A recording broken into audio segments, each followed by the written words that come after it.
Welcome back to a new Lead with Confidence podcast. I'm your host, JP Warren. And if you're just discovering this podcast, we are releasing about 5 to 10 minute real skill sets, real tools, real frameworks that you can use to build your soft skills. After all, soft skills are 85% of our career success. So let's start strengthening your soft skills. And this week we'll be covering the concept of if you ever have to get up and give a presentation in front of a group full of people. We all know the presentations that put us to sleep, that people check their phones, that really we're just trying to actually just push through until the end of the break. So this is really kind of an overview on how to actually deliver better presentations with intention, right? Because you got to think about this. Whenever you walk into a room, you have an opportunity to showcase who you are or who your company is. And a lot of times people follow the same formula and dive into kind of like this zone of comfort where they're talking about them, they're talking about their features, they're talking about their history. At the end of the day, no one really cares. So before I kind of get off in the weeds on that, this is to help you, and this also help everyone out there at conferences. If you know someone coming up presenting, please share this with them because we'll be covering this entire week on how to actually prep and deliver presentations that actually stick. And this topic of today is stop reading your slides like a robot. Nothing is worse, nothing is more disgenuine than sitting there and just using your slides to read off of. And that kind of puts people out, disconnects people. And you're really ruining the opportunity to step up and kind of present your company, your team to further the conversations, okay? So let's kind of dive into this day. So last week we talked about kind of and I love these stats, okay? I'm gonna keep on going over these stats repeatedly times. A lot of times our presentations are slides, right? And we are focused on only 7% of how we communicate. That's right. So it's not the body language we're focused on. It's not the showmanship. It's not the pitch. It's not the tone. It's not the cadence of our voice we're focused on. We are so worried about the slides or the words that are on the slides, following that script word for word. And what happens is you start reading it like a robot. It becomes very monotonous, and we have this percent of pressure. We were started in this, part of the country in 1971, and we have 40. It's boring. It disconnects people, okay? So let's kind of bring some energy to this and kind of make it something that sticks with your audience, all right? So the reality is this. Okay, let me get back to that. So 7% is words on how we communicate. We're so focused on the 7%, right? But 55% of how we communicate is our body language. 38% is our pitch, our tone, our cadence, the pauses that we utilize, right? So again, let's not focus on that 7%. Let's kind of work in the rest of the 93% to really land something that hits with your audience. And what's the problem here, right?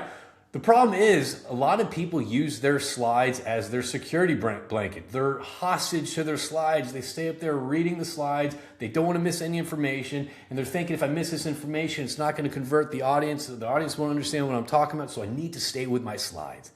This is my comfort zone. This is my safety blanket, right? And what happens? The energy drops. The connection drops. You're peeling your eyes away from the audience and looking at your slides behind you. And so the energy, everything, the message, energy, connection, the showmanship, it all stops and fades, all right?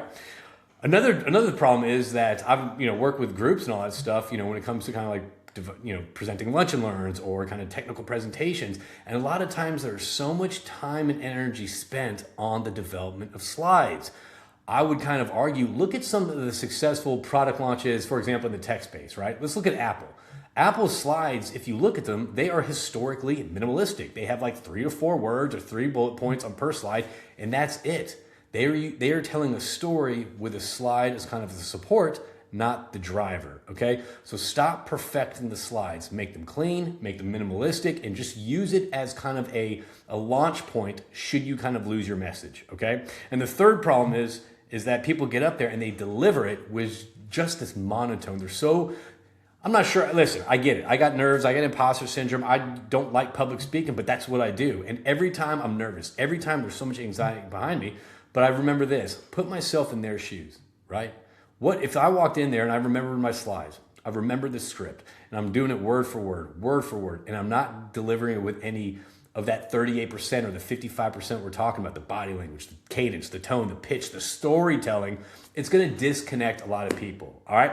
So let's talk, and what happens? What happens? First off, it's very risky for you to go up there and deliver a presentation that flops. Number one, you have an opportunity in front of people to actually kind of communicate who you are, to have those further conversations. after your presentation. Please make it memorable. Don't bore people to death where they're just not going to remember your slide, or they do. They're like, yeah, they're not going to remember if your company presented up there because it's going to put them to sleep. So again, let's think about this in a whole new light, right? Let's pretend that every single one of these are these Apple product launches where you have to go in and deliver that energy. All right. So here's the framework we're talking about today. Let's talk about the message over the slides. Okay. So the first thing that you got to do is, first off, when you put your slides together, move away from the words. Nobody really wants to sit up there and read slides, because if you're talking, right, we've all been there. Think about this.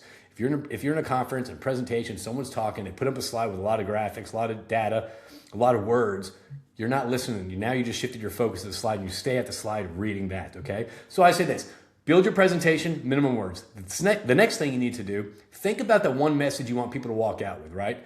Practice that message, practice that story, and do it standing up. Don't practice your presentation sitting down, because think about this. You're not going to be sitting down when you're delivering your presentation. Stand up, get behind your desk. Use your body. Start flowing. Start getting that energy moving. All right? The second thing is use your slide as props. Don't use your slide as kind of the structure on where you're going to hang your pictures. Use it as a foundation. Remember, you're telling a story. You're building this in front of them. Don't have your slides give away kind of your message, your story, or anything like that. Use it as kind of as a resource, as a kind of a, if you lift weights, use it as a spotter, all right? You don't want to do the heavy lift for you, all right? And the third thing is, have some empathy, right? What would you want to remember from your presentation? What message do you want to get across? You're delivering this to a room full of people. You're delivering this to people, right? So what kind of experience do you want? Do you want up there just sitting there reading and listening to you drone on and on a monotone slide, looking back, turning your back to the audience and reading? No, please. Have some empathy. Have fun with it, okay? Because at the end of the day, no one's going to remember it if it's a very boring monotone slide. But chances are people will remember your energy, your effort, and your excitement, and just kind of your message if you actually do this with intention and have some fun behind it, okay? Listen, you have two directions to do this. Number one, you could be very nervous, you could be very scared, very timid, which that is a very normal reaction about getting on stage and having these public presentations. You can take that same energy and just get excited with it. Hey, listen, I'm going to be nervous, I'm going to be anxious, but you know what? I'm going to have fun with this, okay? So switch it to that. So I will say this, some application steps, and then I'm going to have a challenge for you. So the first step, next time you have a presentation come up, give a couple dry runs without looking at the slides at all. What's the story you want people to kind of take away from your message? What is the message you want people to take away from your slide deck? And obviously don't have too many slides in your deck. Another thing is stop reading word for word on your slides, okay? Stop turning your back to the audience, breaking that connection, and not looking at people in the eye as you engage your audience, all right? Another thing is, think about this. What is the one piece of information you want people to take away? All right. That should be kind of the main focus where everything kind of wraps around. That should be the story circles on how you're delivering your message. All right. So I challenge you about this if you have an upcoming presentation, which we all do. All right. And use it as practice, right? We're not going to nail that first presentation, but the more we get up and the more uncomfortable we are and we live in those uncomfortable zones, the better we're all going to be. Okay. That's where we gain our confidence. All right. So remember this. Your audience is going to hear you. They're not going to read your slides. And if slides could deliver your message, then chances are, why are you in the room? Why are you on stage delivering this to the audience? All right, so go out there, get that confidence, stay in those uncomfortable positions. And remember, nobody likes public speaking. I think more people are scared of public speaking than being eaten by a shark. So go out there, have fun, and tell your story.